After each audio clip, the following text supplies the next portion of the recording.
తెలంగాణ రాష్ట్రంలో అతను సరెండర్ అయినందుకు రానున్న కాలంలో ఇంకా ప్రజల్లో మార్పులు ఇక్కడ ఉండి ప్రజల్లో ఉండి మార్పుల కోసం ఆలోచించాలి.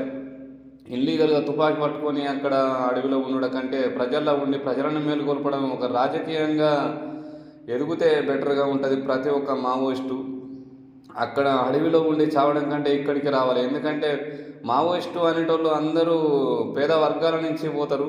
కేంద్ర బలగాలు అనే వాళ్ళు కూడా అక్కడి నుంచి పేద వర్గం నుంచే కేంద్ర బలగాలుగా తయారవుతారు. కాబట్టి రెండు వైపులా నష్టాలు జరిగినప్పుడు రెండు వైపులా పేద ప్రజలే బాధపడుతూ ఉంటారు. అక్కడ వాళ్ళ కన్నతల్లులు పేద ప్రజలే అవుతారు. కాబట్టి ఎందుకంటే లీడర్ల పిల్లలు ఎవరు కూడా కేంద్ర బలగాలుగా తయారు కారు.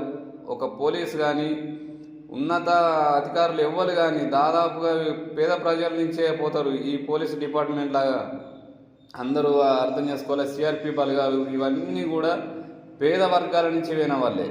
అంటే ఆ వైపున వాళ్ళు చనిపోయినప్పుడు కూడా పేదవాళ్ళే ఏడుస్తూ ఉన్నారు.